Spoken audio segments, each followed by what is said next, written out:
let's have a cup of tea. Okay, so believe it or not, I've had the little MX-5 for over a year now. In total, I think I've done about 6,000 or 7,000 miles in it, and I absolutely love it, as you can see. But not every car's perfect.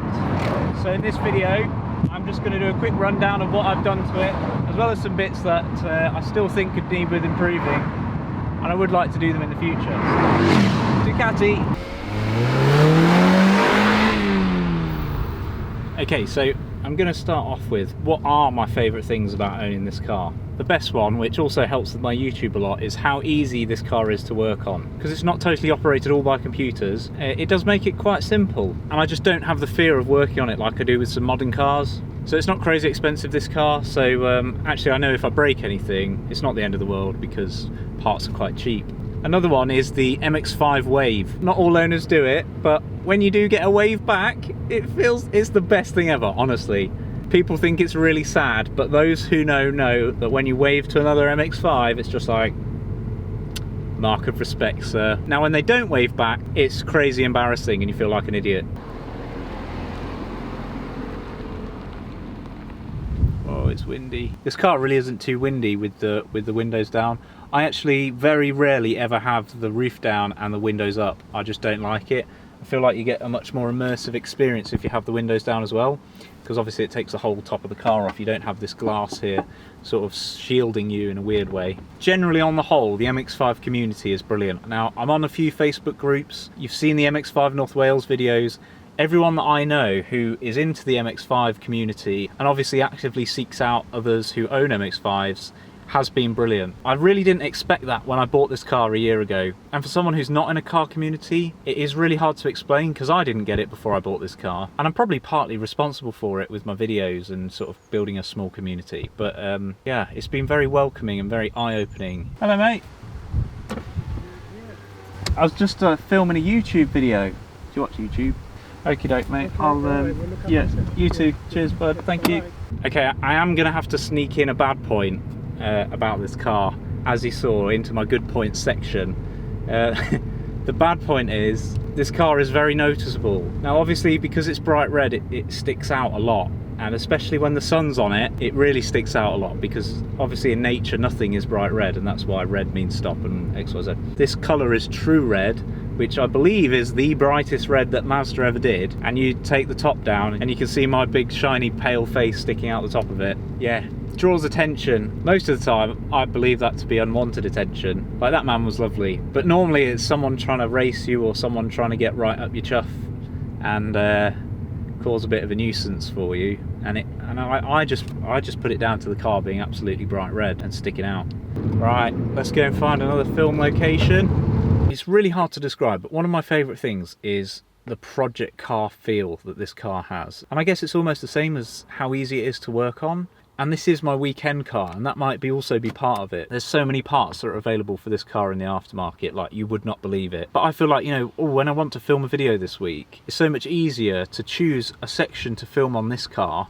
I feel like with your normal cars like my Golf, or, you know, I've previously owned a Polo, you're sort of limited as to what you can do because of the parts that are available for it. And that's what's great about this platform, is it makes a brilliant project car. Also, what's a surprise, you can fit a lot in the boot. Now that sounds peculiar and you wouldn't believe it. You can't fit a lot in the cabin. You've got the cubby holes behind the seats, but you know, not really going to get a lot in them. I've taken my boot lining out just to free up a bit more space, as well as the toolkit. It did weigh quite a lot, and I don't know what you can do with that toolkit. It's a pump and some tyre goo. They never work, so if you get a flat tyre, you're going to have to call someone up. But it gives me confidence knowing that I have got a big boot, and that if I wanted to do a long road trip or a long journey, I could do that. I don't have to worry about not being able to fit loads of stuff in, and I feel like people think that is a problem with this car. The boot really isn't that small, and that just adds to the overall practicality of this car. You could drive it every day if you really wanted to. Another huge benefit of this car and the platform that it's on, if you fancy it, you can just go and book onto a track day. You can't do it with every car. You know, I couldn't go and take my Golf onto a track and have as much fun as I do in this car, because I'd be worried about breaking it. It's turbocharged, the engine's under more stress, the compression's so much higher. This, naturally aspirated, doesn't make a lot of power, the engine's really not that stressed. You can just hammer it around on track and not feel bad about it because it's a very reliable car. You know, I knew that when I bought it, so that's not really a new revelation to me 1 year on. It's just old school technology, and knowing that and being able to hammer it around on a track and not worry about it, you know, you get a kick out of that. Or at least I do, because I'm a bit weird, I guess.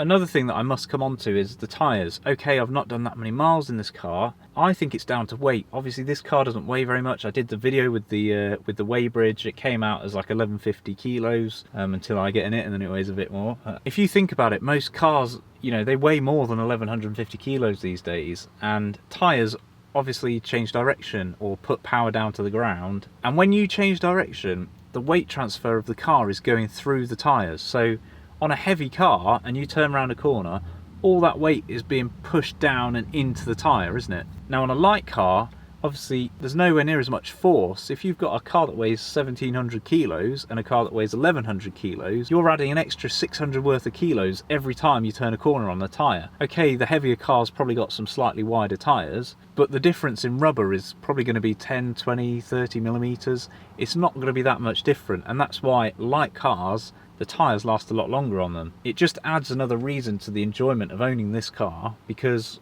you don't have to change the tyres that often. I still think I could probably get another Alton Park track day out of these. That's a full track day before they, you know, completely give up the ghost and become, you know, illegal to use on the road, which I think is amazing, really. That's just a quick insight into what I've found are my favourite bits about this car over the last year. One that is the best and worst is the lack of aircon. Now, I love the fact that it doesn't have aircon, because it's one less thing that I have to service. It's one less thing that I have to unplug when I'm taking stuff apart in the engine. You know, I don't have an evac system for aircon. You know, those things are thousands of pounds. So if I did want to service the aircon, I'd have to go and take it somewhere, which is annoying. The fact that it doesn't have aircon is great. Less weight, less complexity, and most days of the year it's really not a problem. So what I'll do now is I'll drive to a new location and we'll film what I found to be the worst bits of this car over the last year.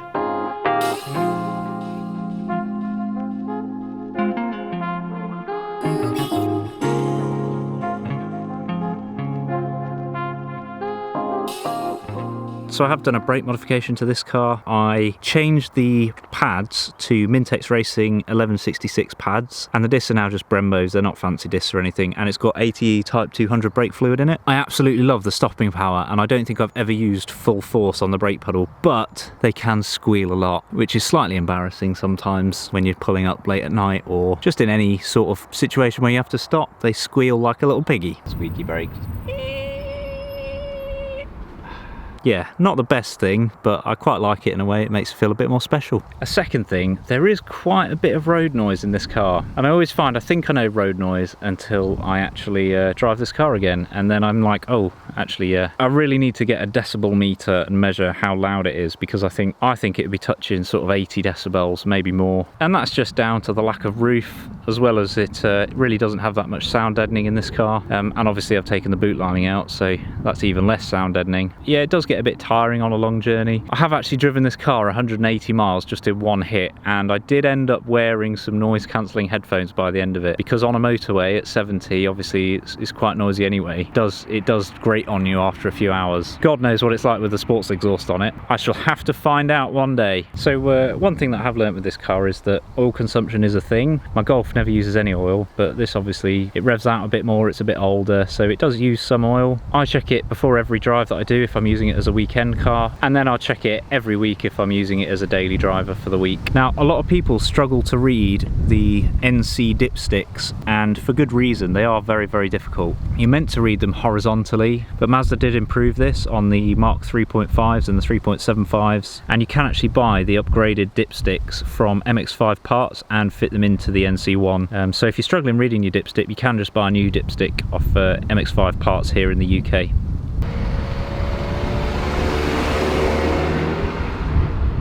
Another thing that isn't ideal is the lack of grip in the wet. I have spanned this car a couple of times and it's terrifying, you know, not being in control of the vehicle, you're sort of just a passenger. Both of those times have been very safe. I didn't hit anything, but they were also both in the wet. But you know, it's just one of those things that you have to put up with a rear-wheel drive car. You know, I've learned now, don't push it in the wet because you'll end up facing the other way.